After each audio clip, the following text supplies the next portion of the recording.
तर आणि त्यावेळी अरे मी मध्येच गडबड झाली. मी का म्हणत होतो? केसरकर 2019ला तुम्ही लग्न एका बरोबर केलं, संसार दुसऱ्या बरोबर, हनीमून तिसऱ्या बरोबर. हे संसदीय शब्द आहेत, बरोबर आहे ना गजाभाऊ? नीलमताई सांगू शकतील. मी असंसदीय शब्द कधीच बोलत नाही.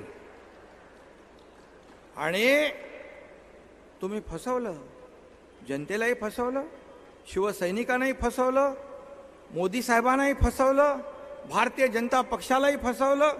एकीकडे बाळासाहेब, एकीकडे मोदी साहेब फोटो लावून मतं मिळवली. आणि तुम्ही एका सत्तेच्या खुर्चीपायी सगळं घालवलं, सगळं गमावलं. मग बेईमान विश्वासघात कोणी केला? बेईमानी कोणी केली? तुम्ही तेव्हाही फसवलं, तेव्हाही बेईमानी केली एकदा. आणि दुसऱ्यांदा जेव्हा तुमच्या परिवाराच्या मागे काहीतरी तुम्ही केलेले कृत्य बाहेर यायला लागलं, तेव्हा तुम्ही दिल्लीला गेले, अजित पवार आणि अशोक चव्हाण यांच्या बरोबर बाहेर काही विषयावर बोलले, नंतर आतमध्ये गेलात, मोदी साहेबांबरोबर बसलात, बाहेर येऊन तुम्हाला घाम आला, तुम्ही 2 ग्लास पाणी पिलं. हे मला आपल्या अजितदादा आणि अशोक चव्हाण यांनी सांगितलं. मी खोटं कधी बोलत नाही, खोटं कधी बोलत नाही. आणि तुम्ही त्यांना कमिटमेंट करून आलात की आता आपण एकत्र येऊया आणि आपली युती करूया. म्हणजे एकदा नाही, तुम्ही 2दा फसवलंय, 2दा फसवलंय या महाराष्ट्रातल्या जनतेला आणि मोदी साहेबांना देखील. आणि मग तुम्ही आमच्यावर कसे आरोप करू शकता? आम्हाला कसा तुम्ही शिवाय साप देऊ शकता? आम्हाला कसं गद्दार म्हणू शकता? आम्हाला कसं बेईमान तुम्हाला ठरवता येईल? आम्ही ते केलेलं नाही. आम्ही शिवसेना धनुष्यबाण वाचवला. आज तुमची काय परिस्थिती आहे? तुम्ही जेवढं विरोधात बोलाल, जेवढं आमच्यासाठी खड्डा खोदाल, तेवढे तुम्ही खड्ड्यात जाल. आज दिसतंय तुमच्या सभा, त्याही पाहतोय, हे इलेक्ट्रॉनिक चॅनल देखील दाखवतंय. तुम्ही देखील बाबांनो, जी वस्तुस्थिती आहे ती दाखवत जा. आमचं अधिवेशन पण दाखवा. शेवटच्या खुर्चीपर्यंत सगळ्या खुर्च्या भरलेल्या आहेत.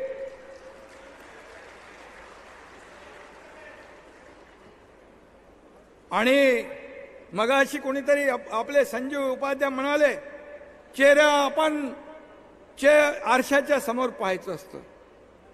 तर खरं म्हणजे वारसा सांगणाऱ्यांनी स्वतः पहिला आरसा पाहावा, आरसा पाहावा आणि स्वतःची कर्तृत्व जी आहेत ती आरशात पाहावी. किती मुखवटे घालून फिरणार तुम्ही? हे काय लपत नाही, हे छपत नाही. या सगळ्या गोष्टी बाहेर येत असतात. आणि म्हणून बाळासाहेबांचा वारसा सांगायला तोंडात नाही, या मनगटात जोर असावा लागतो, मनगटात ताकद असावी लागते. आणि म्हणून ज्यांनी शिवसेना वाढवण्यासाठी अतोनात मेहनत केली, रक्ताचं पाणी केलंय, ते नेते बसलेले आहेत, कार्यकर्ते बसलेले आहेत. शिवसेना मोठी करण्या, शिशिर शिंदे बघा तिकडे आहेत, त्यांनी तर पाकिस्तानची मॅच होऊ नये म्हणून ते कुठलं स्टेडियम, वानखेडे स्टेडियम खोदून टाकलं, जेलमध्ये पण गेले. असे किती आहेत लोक जेलमध्ये गेले, जेल भोगली, काही लोकांची हत्या झाल्या. बाळासाहेबांसोबत काम केलेले नेते इकडे आहेत. शिवसेना अशीच मोठी झाली नाही. रक्ताचं पाणी, तुळशी पत्र घरावर ठेवले लोकांनी, तेव्हा शिवसेना मोठी झाली. तुम्ही तर आले आयत्या पिठावर, काय म्हणतो आपण, त्याही नीट मारता आल्या नाही.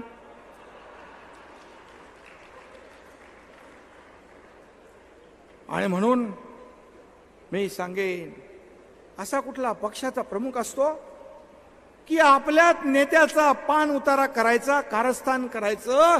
जे मनोहर जोशी मुख्यमंत्री असताना त्यांना भर सभेतून व्यासपीठावरून खाली उतरायला लावलं. कुणाचं कारस्थान? कुणाचं कारस्थान? त्यांचं घर जाळायला माणसं पाठवली, ही कुणाचं कारस्थान? ज्याला सांगितलं तो आपल्या बरोबर आहे, ते म्हणतो मला असं हे सांगितलं. मी रामदासबाईंना सांगितलं षण्मुखानंदमध्ये येऊ नका, तुमचा मनोहर पंत करायचा प्रयत्न इकडे चालू आहे. त्यांचा देखील अशाच प्रकारचा अपमान करण्याचा कारस्थान त्यांनी केलं. गजाभाऊ इकडे बसलेले आहेत, त्यांना किती वेळा परत पाठवलं तेही त्यांना माहिती आहे. याच लोकांनी शिवसेना मोठी केली. हेच लोक बाळासाहेबांच्या खांदा लावून काम करत होते. आज नारायण राणे साहेब असतील, राज ठाकरे साहेब असतील, काय मागितलं होतं त्यांनी? काय त्यांचं तुम्हाला त्रास होता? का त्यांना घालवलं? बाळासाहेबांच्या मनात नव्हतं. पण जे दरबारी राजकारण करणारे, कानामध्ये भुंगा करणारे या लोकांनी सांगितलं. त्यामुळे एक इन्सिक्युरिटी, आपल्या नेतृत्वावर स्वतःला कॉन्फिडन्स पाहिजे. जर आपला कार्यकर्ता मोठा असेल, होत असेल, तर नेत्याला अभिमान पाहिजे. का घालवले यांना तुम्ही? का घालवले? जे एखादा चांगला भाषण करायला लागला तर त्याचं भाषण कट करायला लागले. इथं गुलाबराव पाटील बसले, त्यांना त्यांचा चांगला अनुभव आहे. रामदास भाई, अनेक नाव आहेत. आपला माणूस जर चांगलं वक्तृत्व आहे, चांगलं नेतृत्व सिद्ध करू शकतो, तर पक्ष नेतृत्वाने त्याच्या पाठीशी खंबीरपणे उभं राहायला पाहिजे. खंबीरपणे उभं राहायला पाहिजे, तरच तो पक्ष मोठा होतो. असा पक्ष मोठा होत नाही. 2-4 टकल्यांना सोबत घेऊन पक्ष मोठा नाही होत. मी स्वतः बोललोय, मी जाहीरपणे सांगतो, मी स्वतः बोललोय. जेव्हा मला सांगितलं मी कुठला तरी काय निवडणूक जिंकली का काहीतरी केलं होतं, तसे अनेक कार्यक्रम मी करत असतो.